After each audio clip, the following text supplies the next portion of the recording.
This is part 2 of the final exam review. We did part 1 yesterday. We left off on question 13, so now we're going to do question number 14. So you only have 14, 15, 16, and 17 left? Well, this is the paper final exam review, so it actually has 23 questions on it. Right. If we tomorrow, we'll probably look at the Moodle exam, and we'll see exactly what it's going to look like. I might actually show that to you real quick in a minute, but let's go over these questions first. Let's just get everything done, and then we can look at the format of the actual final exam. So it's a random sample of 49 12-ounce cups of Starbucks coffee. The mean caffeine content was 260 milligrams, standard deviation of 40 milligrams. Estimate the mean caffeine content of all 12-ounce cups of Starbucks with 95% confidence.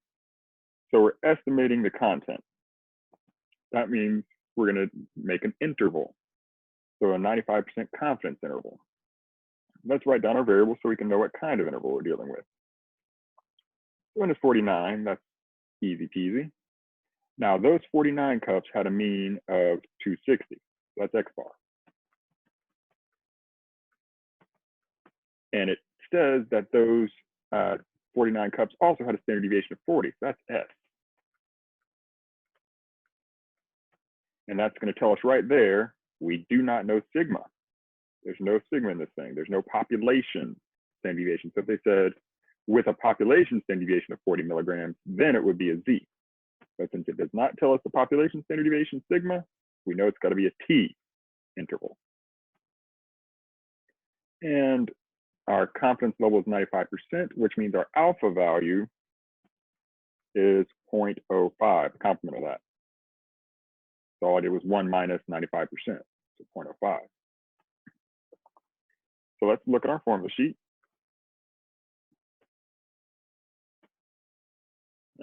Confidence intervals, here we go. No, that's two population. Chapter 7. So here it is. Here's the formula.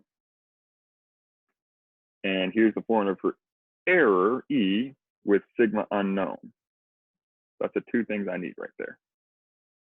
We're never redoing variance, and I don't think there's going to be any proportion intervals on your final.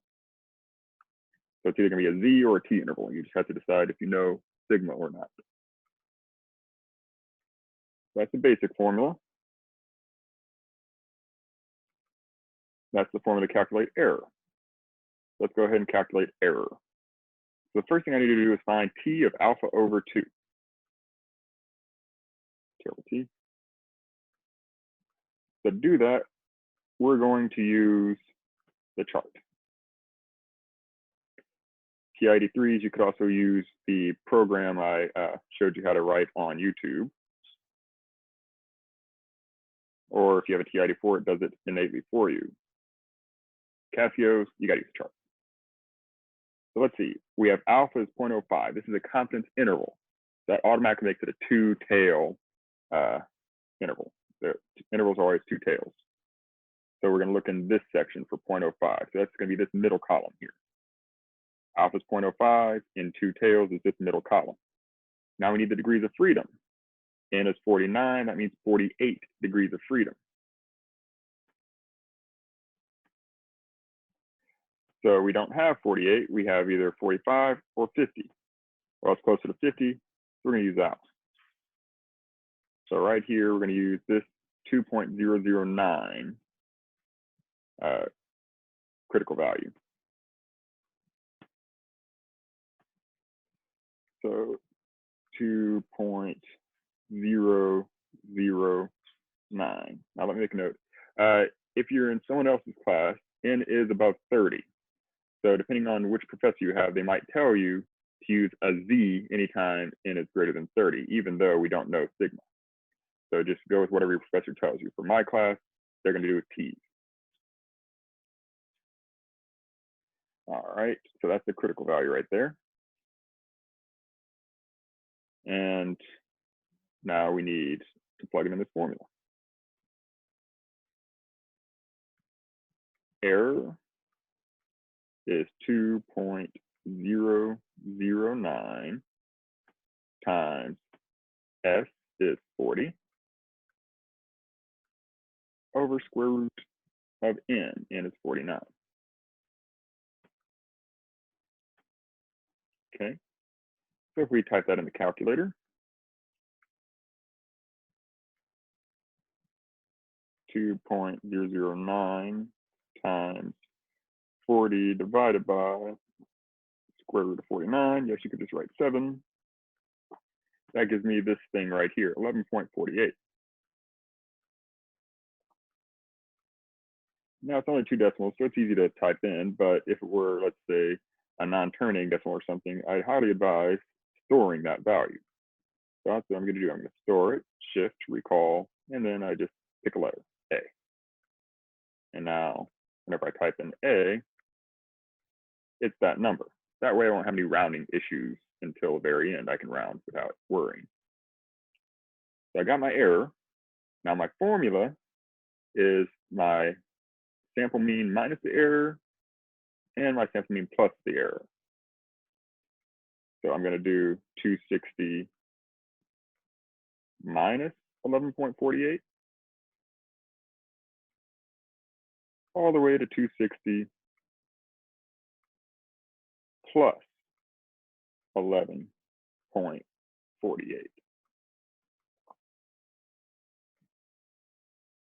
And if I do that, I'm actually going to use the A since I stored that 11.48 there. 260 minus A is 248.52. We're going to round the same place as X bar. X bar is the whole number. That's where we're going to round. That's going to be 249. That's the rounding rules. If you have statistics, you go with whatever X bar is. So if it's rounded to ones place, you round to ones place. If it's rounded to tenths place, you round to the tenths place. If you actually have the data, so a list of all the numbers, that's whenever you look at the numbers and you go one place further.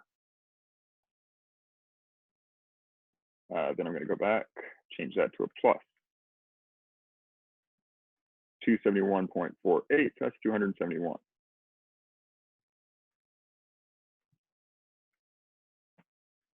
Okay, so that's how you do it by hand. TI users, you're in luck. There is an interval option on there, or you can just type in your information. So if I go to stat tests, I want a T interval, that's number 8, T interval. And we don't have data, we have stats. We have the information over here. We don't have the actual list of numbers. 260 for X bar. S is 40. N is 49. And a confidence level of 95. Calculate that. And we get 248.51 to 271.49. Almost exactly what we got with using the chart by hand. And if we round it to ones place, there is 0 difference. Now, for those of you that have a different professor, let me just run a Z interval for you real quick so you can see that it's very similar. So we're going to put S instead of sigma there. And so if you look at it, it rounds the exact same. So that's why a lot of times professors say if N is above 30, the Z interval is so close to the T interval, it doesn't even matter. Just use it. So we get the same answer either way. My students use the T. All right, number 15. If the level of confidence used in question 14 were increased to 99%, would the confidence interval become narrower or wider than it was for 95%? Let's think about it. If we want to be more sure, we're going to have to include more numbers. That way, yeah, I know for sure it's between maybe 240 and 280, then I'd definitely be a lot safer. It would, if you increase your confidence, you increase the range of your interval. It's going to become a wider interval. So you could say the interval will become wider. Let's just look at what it will be since we have a nice TI right here. If instead We go back to 40. We change this to 99. You can see, I didn't shift. There we go. It's 245 to 275, so it becomes a bigger interval than the previous one of, oops. So 249 to 271 is a smaller range, 245 to 275, that's gonna be bigger, a wider interval. So that's all they wanted on number 15, 3 points there. Suppose you're conducting a lower tail hypothesis test, that's left tail, for a sample size of 20. N is 20. What is the level of significance if the critical value is, so Z, I'm guessing, it looks like a Z, negative 2.539. So let's look at both the Z and T charts. Let's just see. If I'm looking at the T chart, if N is 20, my degrees of freedom is 19. 19, 2.5, oh, maybe it is a T. 2.539. I do believe they're more specific on the actual final exam. So it's a one tail, so that would be an alpha value of 0.01. Let's look and see what it says for the Z. We're gonna look up negative 2.539. So I'm gonna just make a note. If it's T,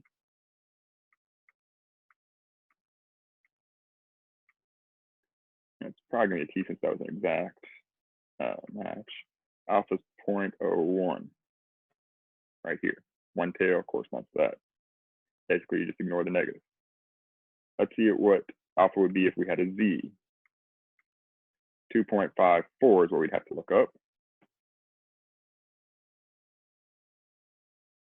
Maybe 2.50, 1, 2, 3, 4. So that would be 0.0055.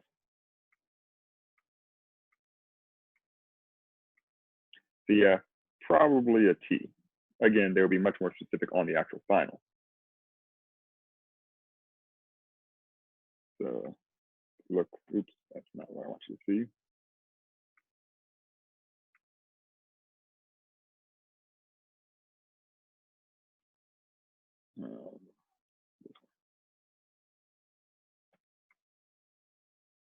So this is actually what it's going to look like. They do have a formula sheet up there for you. Suppose you're conducting, no, I guess they don't. So since it does have 3 decimal places, I guess we can go ahead and assume it's going to be a T since our Z chart only goes to 2 decimal places. So let's just see, use whichever one's nicer, I guess. Calculate the p-value for the following hypothesis test for sample size 100, which resulted in a test statistic value of Z. Okay, that one tells us the Z of 1.81. So it's a 2-tail. So it's 2-tail we see right here from the alternative hypothesis. So you can look at that flow chart in your formula sheet. It's a 2-tail test.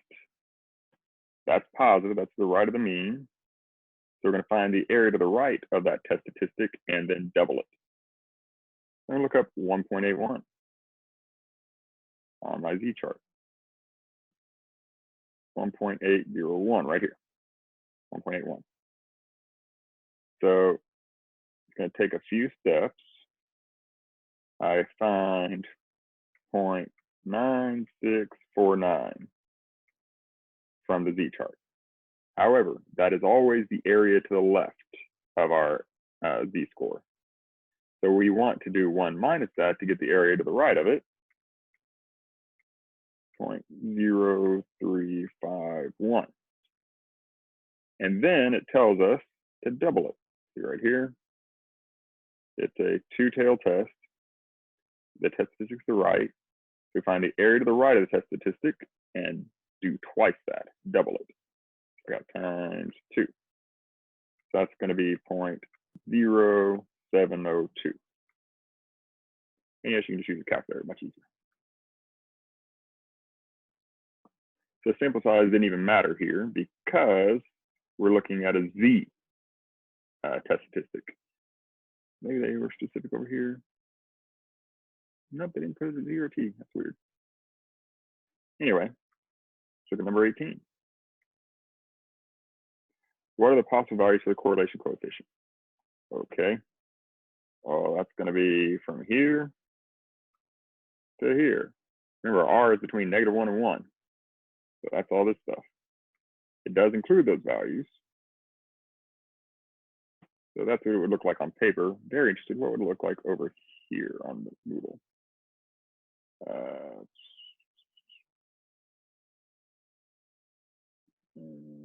Somewhere maybe. Maybe it's not on there. We'll go through this in more detail tomorrow. So if it's on paper, that's what it would look like. You just shade between -1 and 1. Make sure you include these parts. You can use a bracket or a solid dot. Either style is fine for me. All right, so we got some bivariate data going on. They give us all the summary statistics. Speed reading program, who really cares what it says? Use the information to calculate the linear regression equation for this data. That's what we need to do. Let's see how to get that. Grab your formula sheet. Do a linreg. Where is it? Where is it? Somewhere. Oh, linear correlation regression. Here it is. So chapter 10, well, depends on the book. I just grabbed this from the Triola book, so it's probably not the same chapter in Larson. And we need the linear regression equation. That's y hat right here. Y hat equals b naught plus b1x. Well, here's b1, there's b naught. Oops, there we go.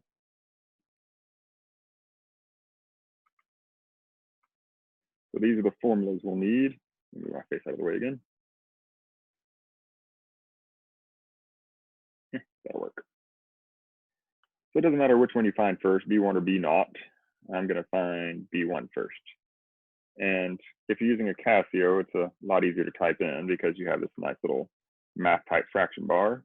But if you're not, it's not too terrible. Make sure you use lots of parentheses. So I'm going to find b1 first. I'm going to type all this information in. So if you're using a non-math type calculator, let me make sure this one's in the right mode. It is. Okay. You're just going to take your parentheses and put them in your whole numerator in parentheses. N is 6 times. Sum of xy is 5482. Minus sum of x, 33. Times sum of y, 831. That is my entire numerator. I'm going to close my parentheses. Then I'm going to use my division. Put my denominator in parentheses. N is again 6. X squared is 219, the sum of x squared. Minus the sum of x is 33, and we square it. That's the entirety for B1. So I'm going to hit enter. So I'm going to go ahead and store that value to some letter. It's B1, so I'm going to call that B. 135.10666666, repeating. To write it down, though, I'm just going to write B1 is 135.11. We go 2 different places.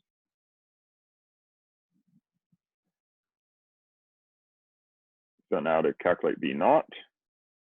And the reason I stored it was in case the next question says, oh, estimate this for using that same data. So I have that in there. There won't be any rounding issues later. So B naught equals this right here.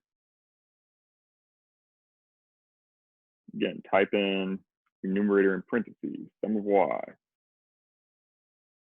831. Times sum of x squared is 219. minus sum of x is 33 times sum of xy is right here, 5482. Close your parentheses of your numerator. Divided by, open your parentheses of your denominator.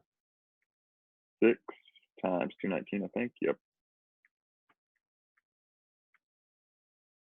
Minus 33 squared, again, closing the parentheses. So this is my B naught.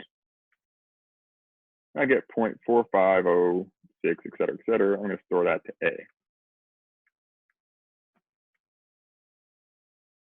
And I'm going to write it down, 0.45. And my electricity might go out. I hope it doesn't. And I do believe they tell you how to round these on here.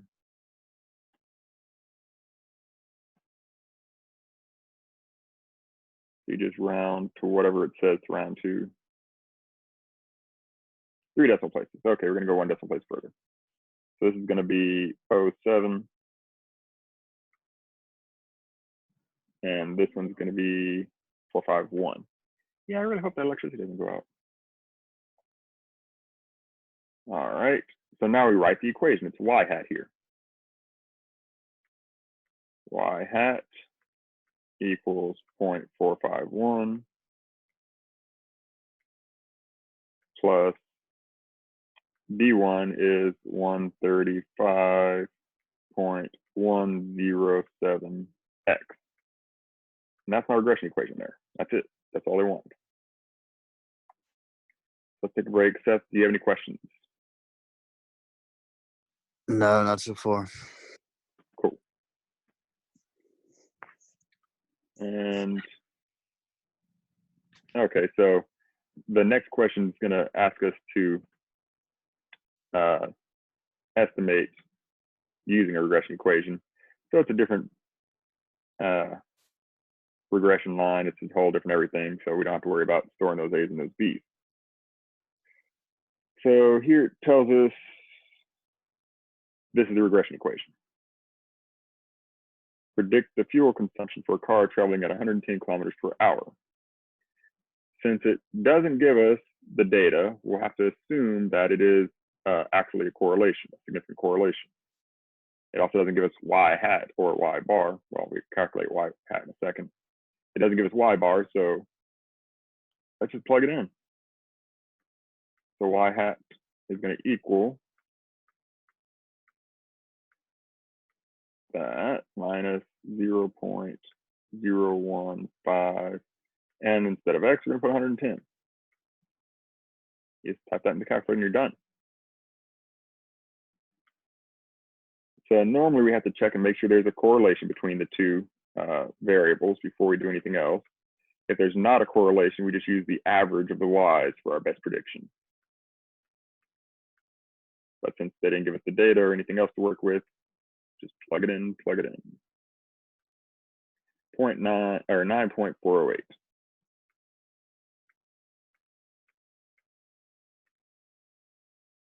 And that would be liters per kilometer, right? Per 100 kilometers, I guess. But that's good enough. I'm not going to worry about the units or anything. One more nice and easy one, then we have 2 hypothesis tests. Okay. What does the sign, negative or positive, of a z-score tell us about the individual data value? Well, hope you remember this.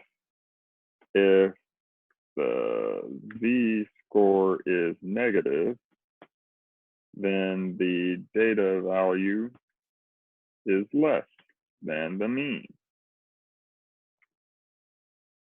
If the z-score is positive, then the data value is greater than the mean. So that's it. Nice and easy 3 points there. So if you look at your formula for a z-score, you can kind of figure that out. Oops, I have it on magnification. Oh well, good enough. Where are we at?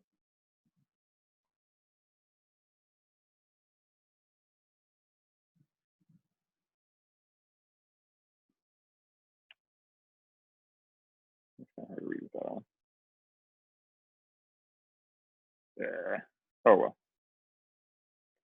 So it's that x bar minus mu over the sigma thing. Oh, here it is. So these are our test statistics. So that's how we calculate the z-score. Oh, this is actually for a different chart, but that's okay. You can see it's x bar minus the mean. So that means if this is a negative number, my x bar was less than the mean. If it's a positive number, my x bar was greater than the mean. So that's all it tells us there. All right. A grinding machine is designed to fill bags with a mean of 16 ounces of gourmet ground coffee. A manager suspects the machine is overfilling the bags and obtained a sample of 25 bags. The sample resulted in a mean of 16.3 ounces and a standard deviation of 0.6 ounces per bag. Test the hypothesis that the machine is overfilling the bags at a 5% significance level. Include all steps of the hypothesis test. So if it says include all steps, I'm betting we're going to need to do the traditional method, and I'm going to go ahead and calculate the p-value to be safe. So first thing we do whenever we're dealing with a hypothesis test is write down our hypotheses, our null, and our alternative. Some people use H1, some people use HA. I like H1. Everybody uses H0. So it's talking about means, so that's a mu. I believe both hypothesis tests will be means. I don't think they're going to do a proportion. Now let me find what they claim. A manager suspects that the machine is overfilling the bags. Test the hypothesis that the machine is overfilling the bags. Overfilling means greater, strictly greater than 16 ounces, because it's 16 ounces. So it's supposed to be 16 ounces, but the manager's thinking it's overfilling the bags, which means mu would be greater than 16 ounces. That makes my alternative less than or equal to. And again, some books, some professors use strictly equal to for the null hypothesis. I always use the complement of the alternative.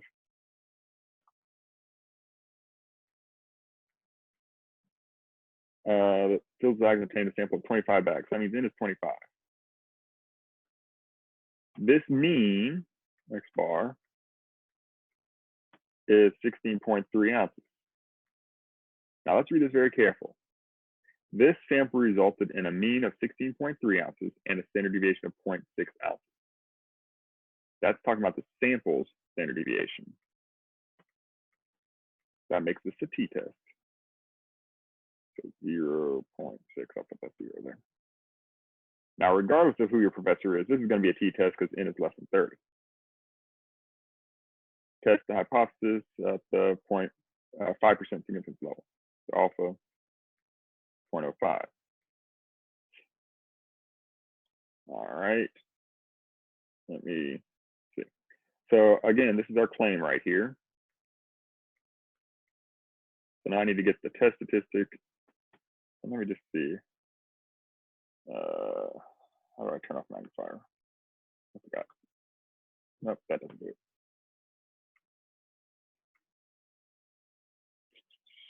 All right, I got a lot of things here. There they are. And the magnifier is still there. And let me pause it while I figure out how to turn this off. And we're back. So no idea how I turned it on accidentally. It's a very long keyboard shortcut.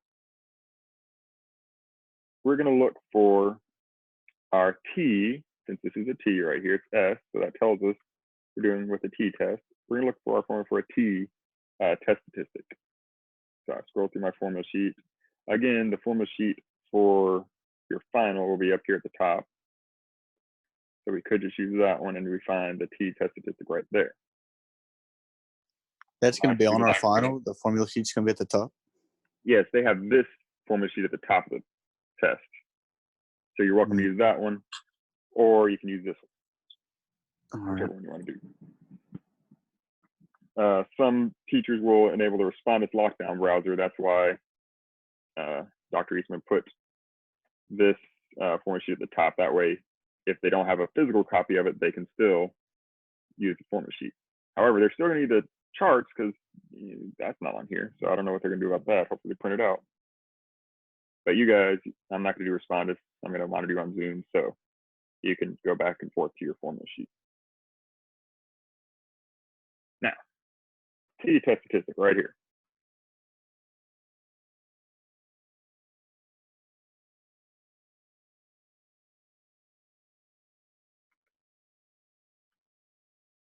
All right. So t equals x bar is 16.3 minus 16 over, let's see, its s is 0.6. And no, you don't have to put 0, you just put 0.6 over, let's see, what is n square root of 25? Yes, you could put 5. I'm just gonna write square root of 25. All right, I'll use the TI since it doesn't have math type on it. Numerator parentheses.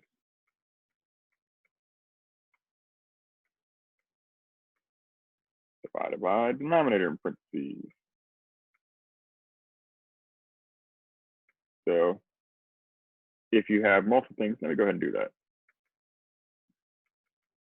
So I have a denominator, I have a fraction in my denominator. So I'm going to open up another set of parentheses for my denominator's numerator. So 0.6 there. If you had multiple things, it would make a difference, like 0.6 plus something or whatnot. So that's my denominator's numerator divided by my denominator's denominator, put that in parentheses, square root of 25. I need to close the parentheses for the square root. I need to close the parentheses for the bottom, the denominator's denominator. I need to close the parentheses for the denominator itself. Just make sure your parentheses have opening and closings in the right spot. So this is good. This one matches with this one, and this one match. Okay. 2.5.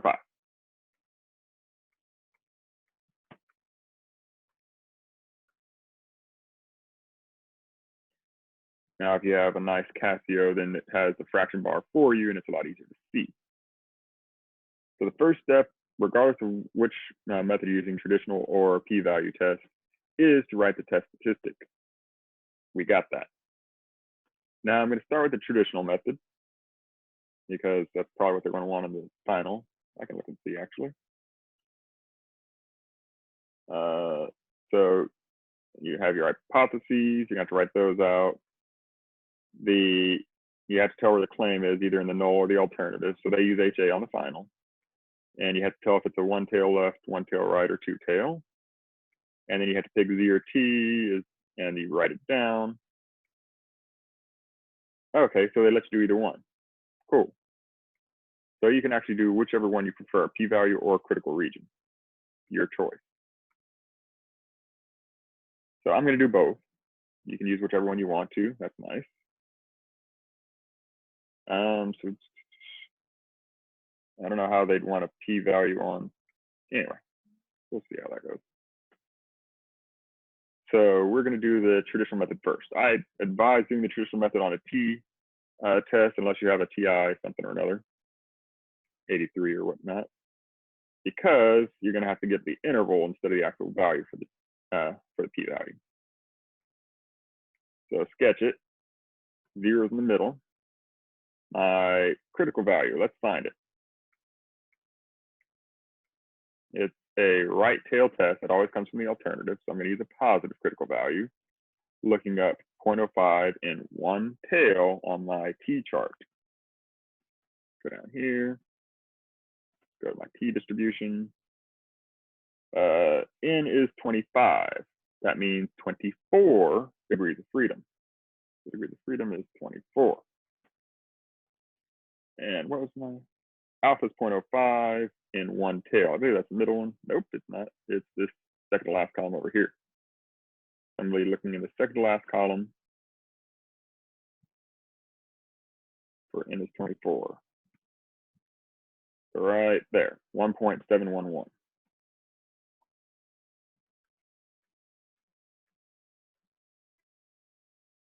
So I'm going to plot that. Yeah, it's somewhere over here. Don't need to be exact. 1.711. So my critical region is everything to the right of this. So if my test statistic lands to the right of this, we're in the critical region. That's the rejection region where we reject the null hypothesis.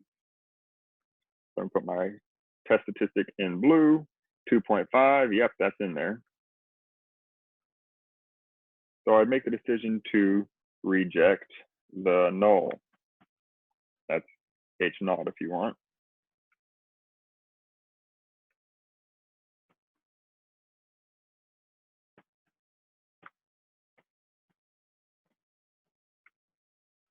So reject the null, reject H naught, however you want to say it.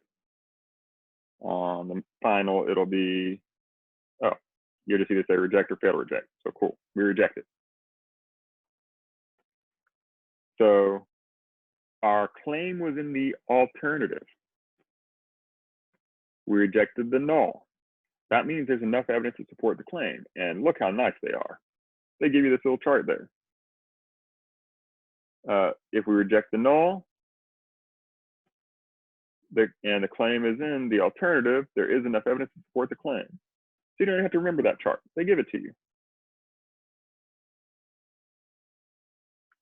So we can say from here, there is enough evidence to support the claim. And then if we're doing this by hand, that the machine is overfilling the bags. Done. So that would be the whole hypothesis test there. If we want the p value, so we're going to actually get an interval for the p value since it's a t. If we're using the chart, we're not going to get the exact p value. 2.5. Let's look at the chart. So we have 24 degrees of freedom. We have to find where 2.5 is. It's really close to this one. It's really close to 0.01. We're in a one tail, but it's not 0.01. It's not exactly. This is not exactly 2.5. If we had 23 degrees of freedom, then we'd say it's exactly 0.01. However, it's between this value and this value over here. That's where 2.5 lies. So we have to say our p-value lies between 0.005 and 0.01. So p, I'm actually going to write it like this. 0.005 is less than p, which is less than 0.01. So that's how we'd write the p-value for this t distribution here. Like I said, I prefer the traditional method for t hypothesis test because this can get a little confusing sometimes. But if p is less than 0.01, it's definitely less than 0.05. So p is less than alpha. And if it's less than or equal to alpha, we can look over here on this. If p is less than or equal to alpha, we reject the null. So we reject the null either way. So I guess if you want to do the p-value method on here, you can type.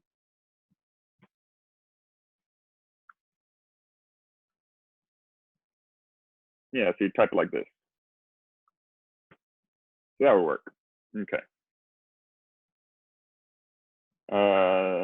That's it for that hypothesis test. Oh, TI users. Of course, you have a nice shortcut here. Turn it on. Go to stat, test. It's a t-test, number 2.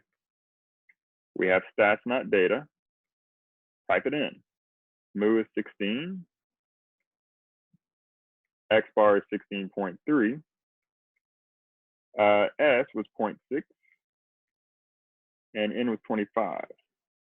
We have a right tail test. And this will actually tell us exactly what P is. So P is 0.0098. So yeah, it's really close to 0.01, but it is less than it. So it is in this interval here. Gives us our test statistic of 2.5.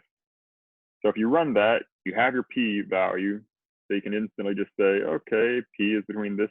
So you could say P, actually, if you're using T, I guess you could say P equals that. And go from there. P is less than or equal to alpha, we reject the null. There's enough evidence to support the claim. So you need to say there is enough evidence to support the claim. I didn't actually do this one, so I don't know what it says or anything, but that's how you type in your answers. We'd reject the null, all that good stuff. But do note that you still have to know what the graph looks like. Last one. Okay, do online payment. Yeah, go ahead. If n is below 30, it's a t-test, and if it's 30 No, or no, no, above, no. Seth, stop. For my class, we don't care about it. That's for other people if they watch the video, because I'm giving this to Nick Neese for them to use for their review. In my class, all we care about is sigma. If sigma is unknown, we use a T. sigma is unknown, it's t. Yes, that's how we tell if it's a T or a Z. Sigma is unknown, it's a T. Sigma is known, it's a Z. Now, that's always true, but if n gets bigger than 30, then the T and Z really start looking the same. So that's why a lot of professors just say, just use the Z if it's bigger than 30. However, for me, just look right here. Is that a sigma or is that an S? S. That's an S, so we use a T. And we tell that right here, standard deviation from the sample. Sample standard deviation. If this were population standard deviation, then we would have a Z going on. Alrighty. Do online payment options affect the amount of time customers take to pay their credit card bills? A random sample of 15 customers who pay their bill online results in the mean time between that and that, la, la, la, la, la. Test the hypothesis that the mean time to pay credit card bills is lower than 20 days at, guess that, whatever.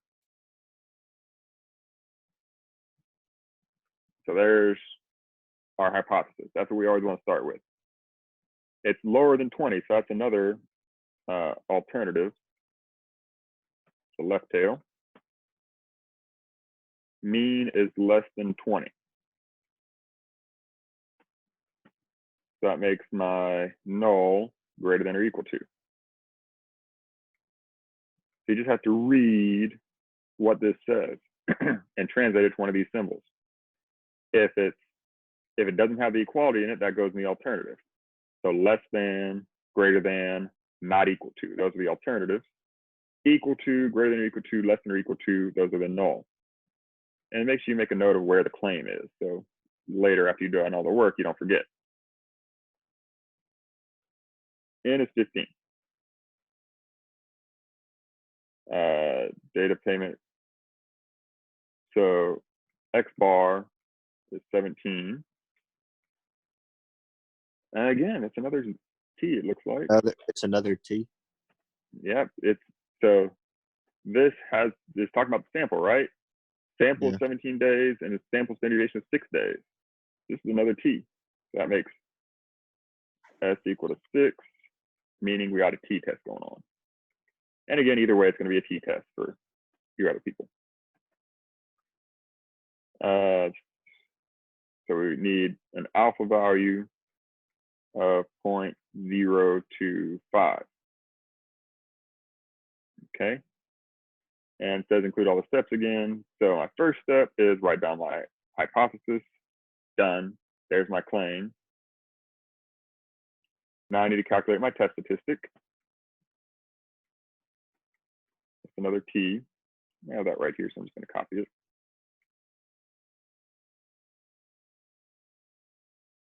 That's the formula we use. It's on your chart, on your formula sheet. X bar minus mu over S over square root of n. And to save myself some trouble, since I did the TI last time, I'm just going to use the Casio this time. I got a fraction button. That's lovely. And I got a fraction in the denominator and a square root in the denominator's denominator. And it gives me that as the negative 1.936. So if we're dealing with a T, I suggest going to 4 decimal places so we can just be sure where that's at. Negative 1.9365.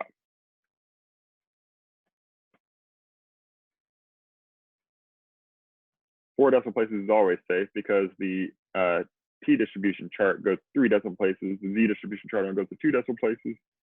So if either one you're looking at, you're still going to have enough decimal places to be sure of what you're dealing with 4 decimal places.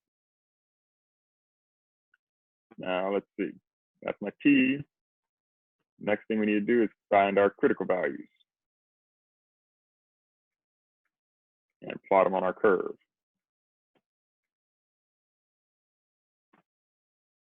So it's a left tail, so I need the negative critical value. Alpha is 0.025 and 1 tail. So I'm going to go right here. Oops. 1 tail, 0.025, right there in the middle. Okay. N is 15. That makes 14 degrees of freedom, n minus 1. So 14 degrees of freedom, right there in the middle, 2.145. Okay. The critical value is 2.145. However, it's a left tail, so you better stick a negative on there. So left tail is negative. The right tail is positive. It's 2 tail, well, go with this. And it's going to be both positive and negative. So negative 2.45. I'm going to stick that over here.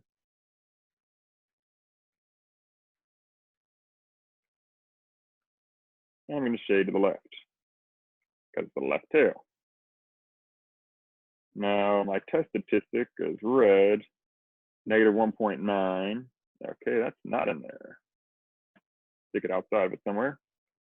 Negative 1.94. I'm just going to be lazy. So my critical value is, or my test statistic is not in the critical region. So we fail to reject the null, H null.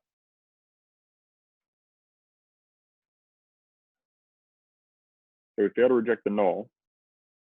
And our claim is in the alternative. So there is not enough evidence to support the claim.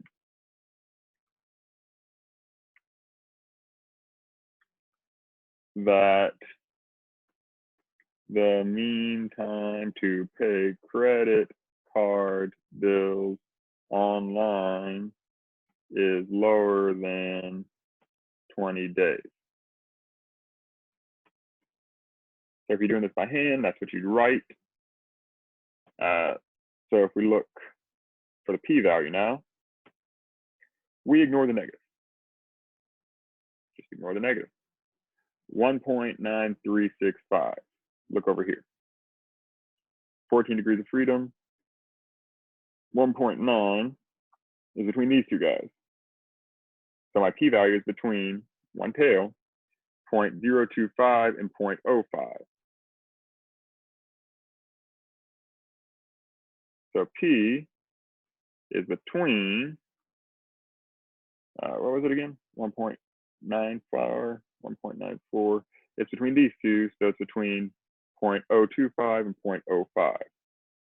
0.025 and 0.05.